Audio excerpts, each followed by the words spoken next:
I can't help but think that for every one of you in these live sessions, that there's 10 other people who are looking for Dzogchen or looking for Sangha, looking for guidance, looking for authentic sources and a comprehensive approach. For every one of you, there's probably 100 or more. So I really appreciate everyone here in Yeshi making these happen. Because to me, it's serious. It's like people need water. It's not just a privileged side hobby. It is a divine hospital for a lot of people. And they need air to breathe. They need it right now. They need nourishment.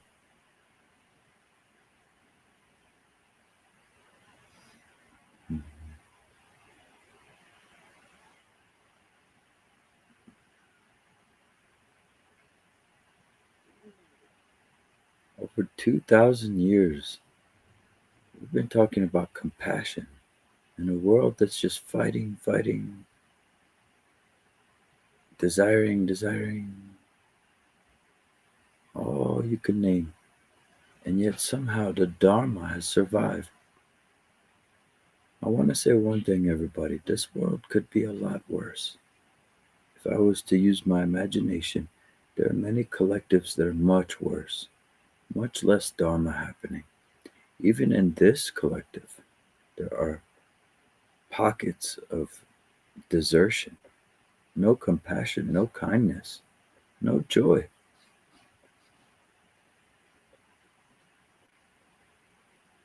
So I feel we're very, very lucky. Look at all these beings in here activating. This is a real protest movement.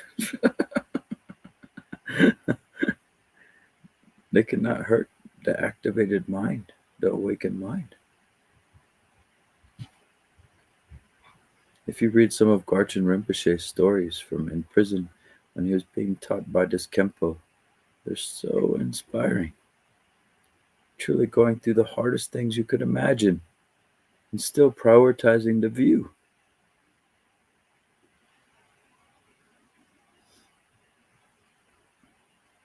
Okay, so I'll read more today on oneness, going back to the way of abiding. We're on the last portion of these four great Dzogchen Samayas. The last one being Oneness, translated by Richard Barron, Chokimima, in 2008. And these are the source verses or the root verses combined with Longchenpa's own auto commentary. And it's intertextual, so you have a wide range of wonderful sutras and tantras. Now, sometimes what they call tantras in the Tibetan canon, so the Kangyur and the Tengyur, the Tibetan canon, um, they would be called suttas in the Pali canon. So oftentimes they think, oh, Tantra came later. But if you look at, for example, the Mahasuttas, it may not be easy for you to get, but it's fascinating stuff. And Bhikkhu Terasano, I'm probably not pronouncing that right, Terasano, his website is Access to Insight, and he's translated many there. You can also find all these correlations. They have deity practices in this Theravada tradition. They have objectless meditation, consciousness without surface, a lot of stuff that we would consider Tantra. So, in that way, I've never really heard my teachers comparing Vajrayana or Mahayana to Theravada. That's a new incarnation of a trope. Thanissaro Bhikkhu, yes, thank you.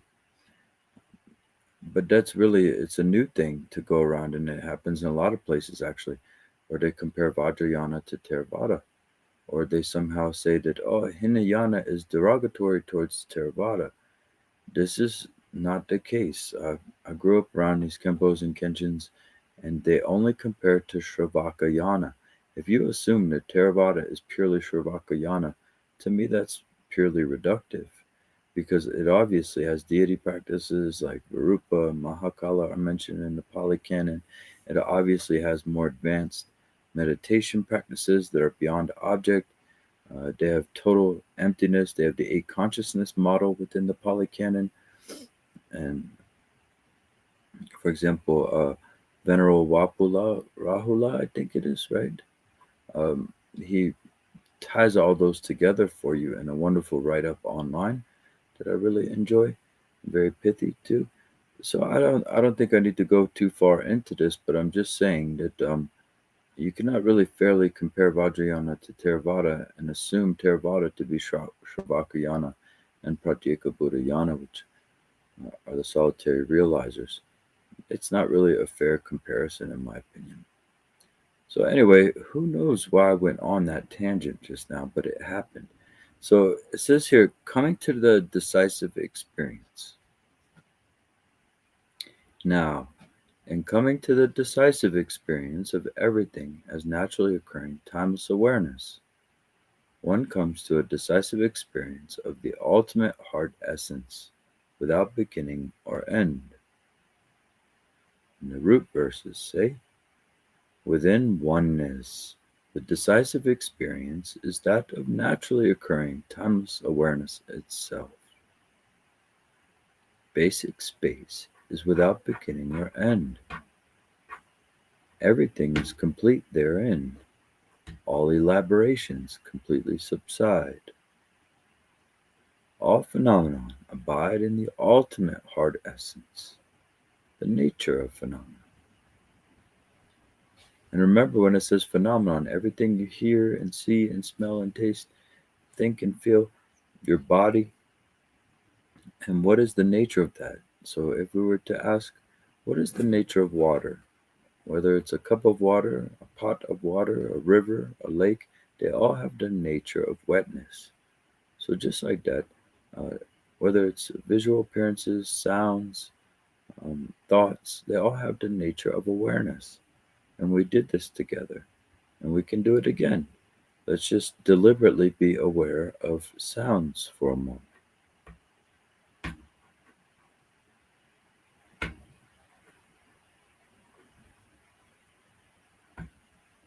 We can be aware of sights without focus, everything in our vision, just allowing it to be in our awareness.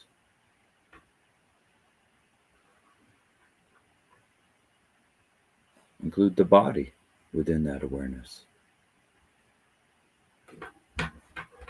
You see, awareness is not changing, and the thoughts and the emotions are also there, just naturally. So the nature of all sense experience is awareness, just like the nature of all water is wetness, or the nature of all heat is, or all fire is heat. Any comments or questions about that?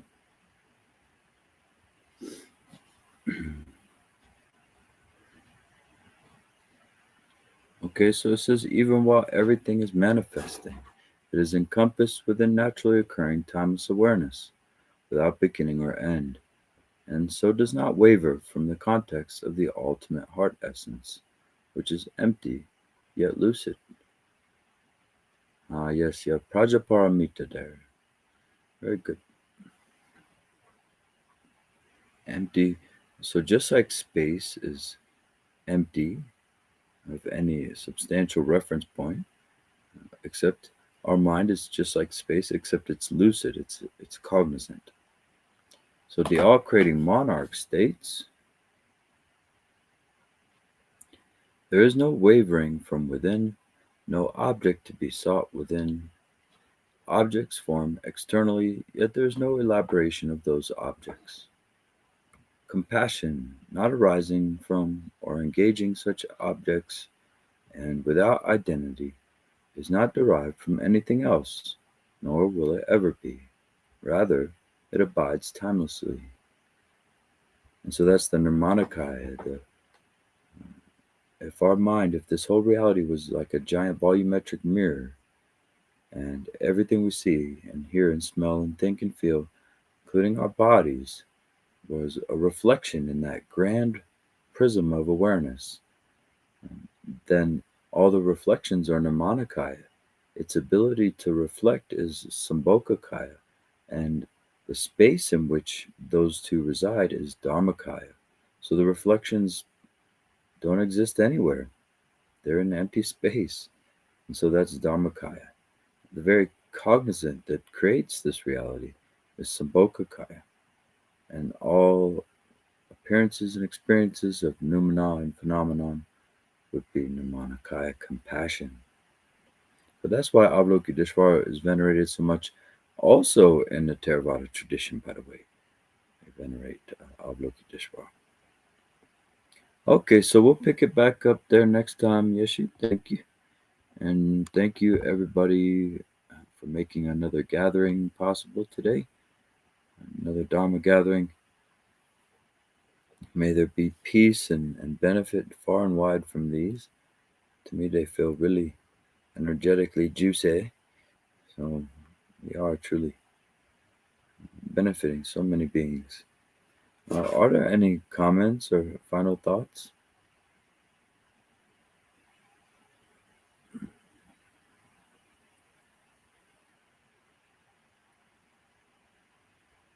Oh, very good.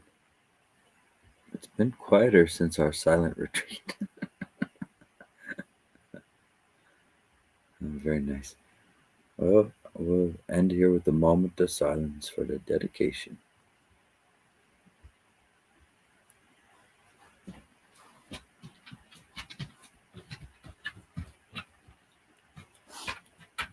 Deep bow to you, everyone. Have a beautiful day.